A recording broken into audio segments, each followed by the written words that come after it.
So today, I'd like to introduce you to Joe Semprini and our new podcast called The Artist's Heart. And the reason that it's called The Artist's Heart, you'll understand once you get to meet Joe, because everything he does comes straight from the heart. Good afternoon, it's Joe Semprini, Semprini Artworks. How you doing out there today? Today I want to go over one of my drawings here. This was done early on. It's called Queen's Mount. It's basically a modern rendition of a queen's horse. Back in the day with all the various bridle on it, etc. It's kind of modern with different designs, but kind of has an interesting gait, high step, etc. And it was fun to do. It was all done with Rapidicraft pens, freehand. So there's no, rulers or, margin things to work on. So it was all done freehand. It's black and white matte frame, chrome frame on the outside. So this is kind of one of ones I first got started with.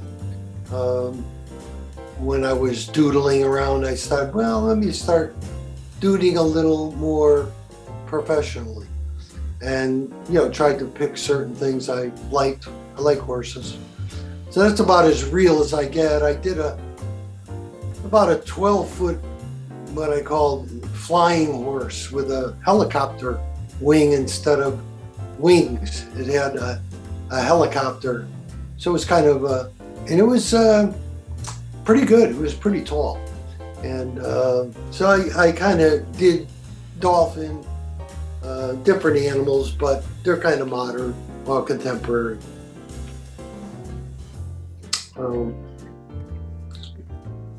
Joe, what is the material involved in this piece? It's just matte. It's like a flat matte, semi-gloss paper, Bristol board, and Rapidicraft pens, which they're, I don't know if you know, Rapidicraft pens are used in drafting, and they're very precise. You put the ink in them yourself, and they have different sizes.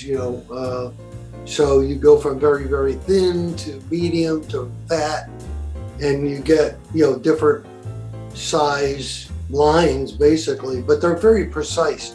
They don't leak, so they're not the easiest thing to deal with, but because you have to kind of know what you're doing and have a pretty steady hand, because you are dealing with ink that can run, but they're if you set them up right, they're pretty good, and they're fun to work with. A friend of mine was using them, and I said, oh, those are pretty cool. So rather than just use ink pens, but since then they've come out with some pens that are pretty good, just off the shelf that you could buy. But if you want precise drawings, they're a fun way to go.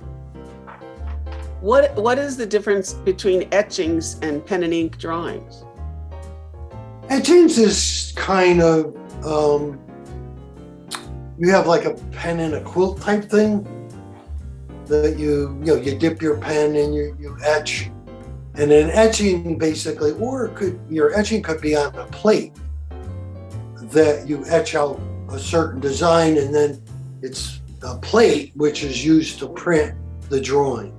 So if you're doing etchings, most professionals would do it on metal plate that's used in the printer, and they etch it out with a chisel type design, medium pen. It's not a pen really, but you could call etchings anything. You have a pen and a quilt, or just regular pen that you sketch with. I guess everybody uses different terminology, but I never took an etching course. I took a drawing course. I don't know how. I've never done like plates with I did some stuff, but early on that they used like plates to do the printing, but it was from a drawing like this with the Rapidicraft drawing. But I guess formally etchings would be something you etch into a plate and then have it printed. Well, I'm looking at your work. So much of it is bright colors and. Hey, before you move to that, can I finish up on this? Go ahead. Can I add something? The thing is, in the early days, etchings on plates were for reproduction. Right. But now we've been able to take your direct hand to paper stuff. Right. And because of the new, Yeah, it's all. we can do it on acid-free paper. We can do it on canvas. We can print your drawings on anything. So I just wanted to say that. Yeah, I don't want to get too confusing. You explained it better than I did. That's why, I mean, today it's, I know some of the stuff from going way back, but if you're talking to a millennial or something, they probably wouldn't know the difference at all about what the hell we're talking about. So you do, because you're in the business and understand that. Some things I'm not too great with words. That's why I'm an artist. The picture's worth 1,000 words. So, even though I ramble a bit. Let me take you back to that other thought, which is so much of your work is lots and lots of bright colors and mixing of colors. And now I love what I'm looking at, and it has it's beautiful. What drew you to doing the black and white? Was it something you were doing while you were doing the cover? No, Jack Kennedy used to doodle on the side of his papers. And I read an article, I think it was in high school or whatever. And, they showed a picture of his little doodles. And I go, I do that in class all day long. I got my papers full of stuff. And I just thought it was doodling. And then I started looking at them and I said, these are pretty cool. And each one was kind of different, and I said, let me start doing them off a bunch of words on a paper and do it on an individual canvas or drawing, which changes it, because I have an envelope on my desk here with maybe 1,000 little doodles when I was in the investment world, and I would cut them out because you throw it away, but I cut those little doodles out, and all the things that are on our website, the colored ones, are like this one, for instance, was from one of those little doodles, okay? But you take it and you master it, and you get the color, and you get a little more detailed, and instead of maybe 2 colors, you got 8 colors from that original doodle. So your doodles come from the subconscious. You're not concentrating on. Those are the best. Those are the best. Like when I'm doodling, when I'm working, I was always on the phone. The phone in one, holding one ear, and I'm doodling, and talking to the client on the other line. It just was, but they were unconscious. You're doing them from the unconscious straight to your pen, but not really concentrating on, oh, I'm making this line or that line. And I find those are the best, because they come right through perfect, untouched. Like, in other words, the more I get out of the way, the better the things come. I could tell when I do something and there's more of me in the way, you could tell it's like not as free flowing. So these little doodles became the black and white drawings, like this one, as I perfected it and perfected the rapidograph. And I chose that because I did do drafting in high school, and that was more pencils or pens, different black and white numbered pens or pencils that you use for drafting. You don't use as much ink unless it's going to be a permanent drawing. So I took the rapidographs, and that's where I started. When I was working, though, I would do the doodles just with a regular, whatever pen I had in my hand. Black and white, red, blue, whatever. And then I use colored markers that I have on my desk and just fill in the circles and squares. And it's fun. But then I redid it on this size with colors, more colors, because people would say, why is there stuff all just black and white? Why don't you do more colors? So I said, all right, I'll start doing more colors. And it grew, and the colors are fun. I mean, I buy more and more color stuff all the time. I mean, I have, you can see here, I'll just show you, there's a whole series of colors that are felt tip pens that you fill in the various items on the paper. So you draw a circle or square or design, they say, oh, that'll look good in purple or blue or yellow, and you add to it. So it's fun to start with the black and white, but then I got more into the color. Yeah. Can you also mention about the fact that these things have a different, like in terms of production, they could move forward into three-dimensional pieces? Oh yeah. Yeah, I mean, anything, I just use this thing, it just happens to be on my drawing table, which I think we have on some of the yoga pants and things like that on the website. But you could take, if you could see the circle or the triangle or any of those items in steel, say in a bin. I used to go to Waterbury Ironworks and sift through their scrap bin and pick out, different circles and squares and triangles. And I'll say, oh yeah, that'll look good in this combination and this color. And so the ideas are easier on a piece of paper when you actually go and say, okay, can I find this? It's a lot of energy and work to cut out circles, cut out squares, and it's very costly. Gas cutting torches, and so if you can find a circle or a square or a half a moon or whatever in a trash bin, that's great. You have to grind it out and polish it up and such to get it where it's looks nice. But if you could find several pieces of art and like scraps in a day that you could say, wow, I could weld these up and put them in different colors and have a sculpture similar to that particular drawing I did. It's not going to be exactly the same because you're not going to find all the pieces, and you could make some, but it's hard to do, to cut out all those pieces. If you could find them done, like it saves a lot of cost and a lot of elbow work. Right, but also let's touch on the fact that you can also get these pen and ink in our reprint gallery. Yeah, and all the pen and inks I did actually in the 70s, were kind of Jack Kerouac and back in I was at Woodstock, so there's pieces of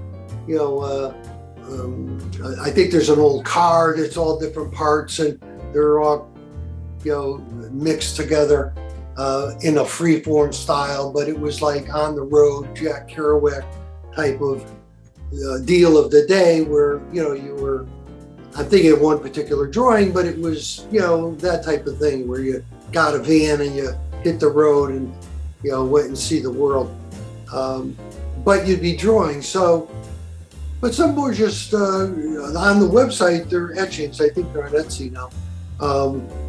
They're earlier drawings that I did totally in black and white, and I haven't gone back to that. I should, but right now I'm doing some of the digital artwork. Is really fun. That is lots of colors, and you could erase certain colors that you put down or different shapes, or you do the drawings, say like the one I just showed you. But you could erase any particular shape and put a different one there or a different color or a different background or a different color background or stars or different items, luminescent items. And it's really cool color because you could change it and it changes totally as you go along, because you could take stuff out that you say, I don't really like that in there anymore. So you take it out. And you put something else until you feel, well, that's kind of what I wanted to do. And I did some UFOs and different things I like, that are cosmic. I like the universe and all that. So, those things are really exciting. So it's funny, you don't get back to black and white drawings because you're doing digital artwork now. So you're kind of with the theme of the day. At least you try to be on the cusp of what's happening. But I remember one day we were looking at some of the paintings and James said, well, I like this particular one. And he pulled out a painting I did a long time ago, that I was like, wow, you really like that one the best. So you never know what people are going to like or not like. Something you did a long time ago or something you just finished. But when I look at the pen and ink, and I look at some of your other stuff as well, but when we're talking about the pen and ink, a lot of it is women's faces.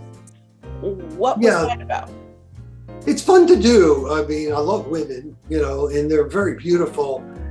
And I like looking at a lot of pictures because they, the way that with the makeup and their jewelry and the way they do their hair and what have you, you have a whole unlimited spectrum to draw on. You could put them with glasses, you could have a third eye and jewelry hanging down one side and half a face, or a face in a mirror or whatever.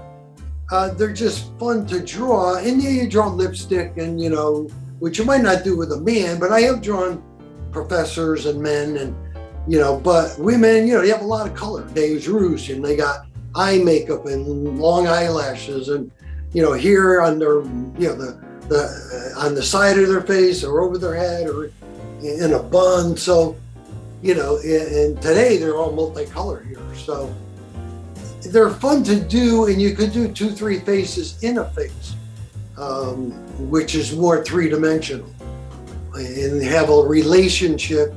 There might be a man and a woman in the face, if you pick out one, and I think James mentioned earlier, there's one that goes, oh, that's really cool, because there's 3 faces in that one face, with eyes in different directions, etc. So doing faces, are fun. People like those because they either identify with whatever they see.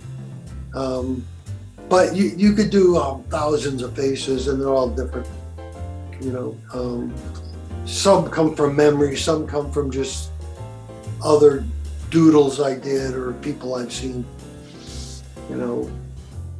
Yeah, what I want to make sure people know too is that not only do you have the pen and ink in original form where you can buy the actual pen and ink from you, you also have the reprint, which people can buy the pen and ink they like in a reprint and get it for pennies on the dollar.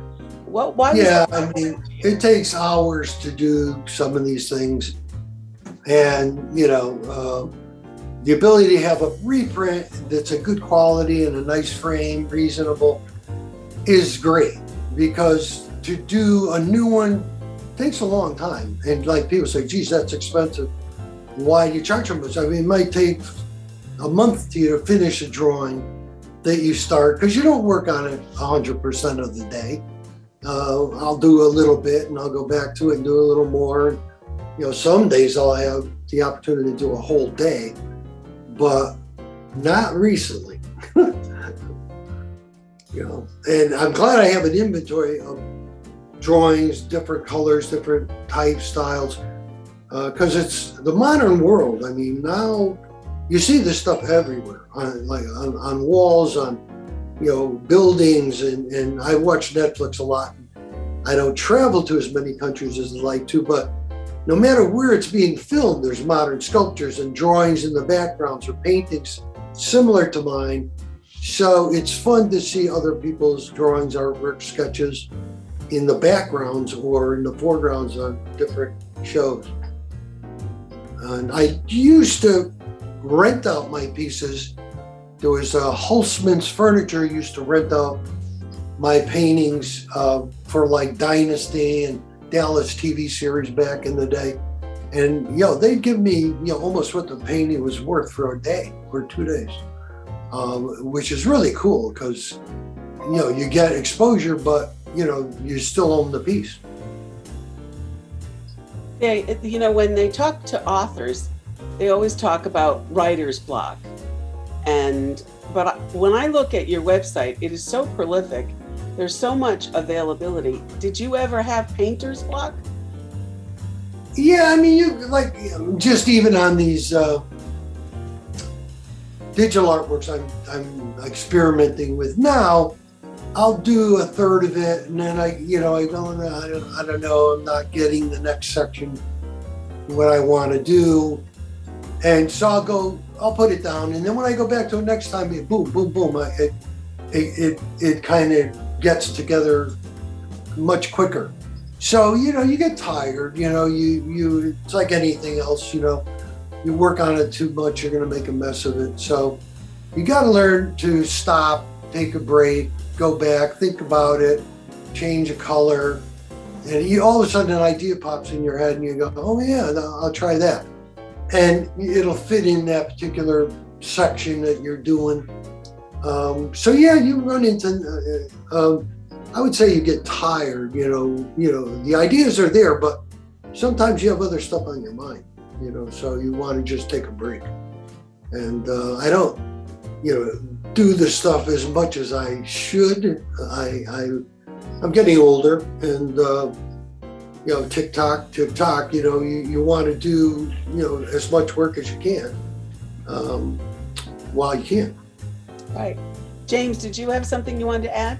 I did. The fact is that the sculpture was very much a goal, a child, as a young artist, and even a child with your father's machine works, getting to meet Calder and some of the other great installationists and mobile artists.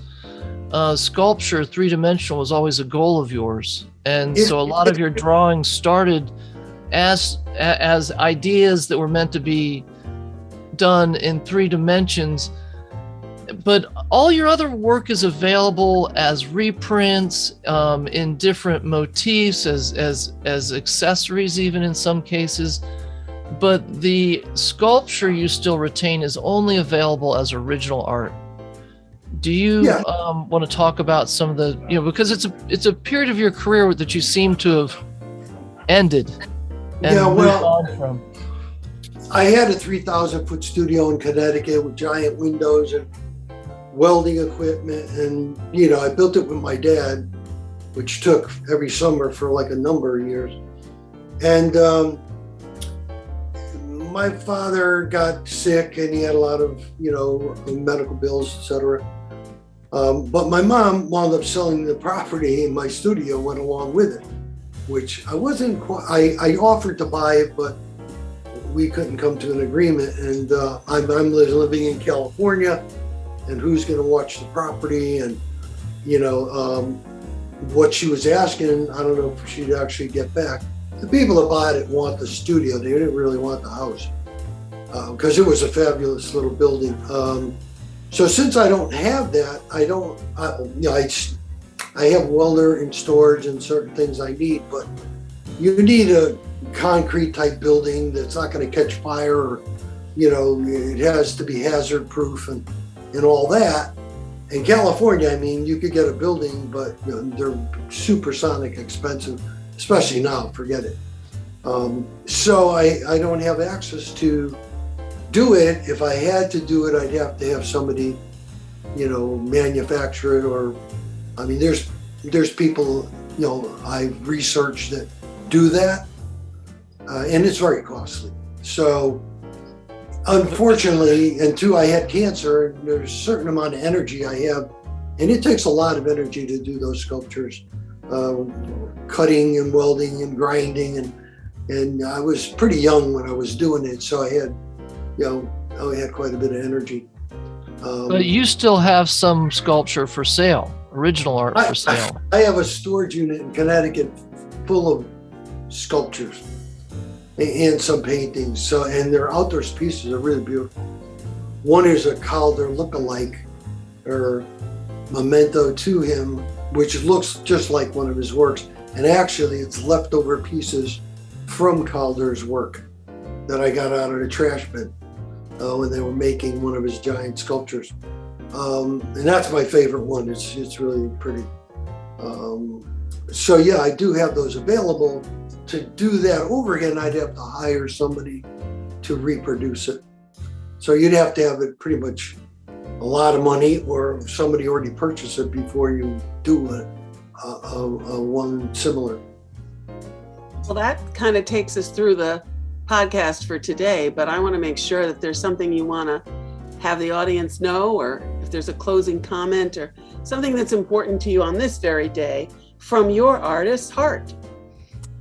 Well, I encourage everybody, if to pick up a pen or some paint, or I talk to people and they're stressed out, and a lot going on in the world right now, and just they say, I'm not an artist, I can't do anything, but just buy some colors of pens or pencils or what have you, and try drawing or painting up something, and it doesn't have to be perfect, but you might get rid of some of that stress that everybody seems to have right now from higher prices, inflation, and whatever. Just pick up a brush or a pen and see what you could do. You might surprise yourself. So that's my thought of the day. Be creative. Very good. Thanks, Joe. You're welcome.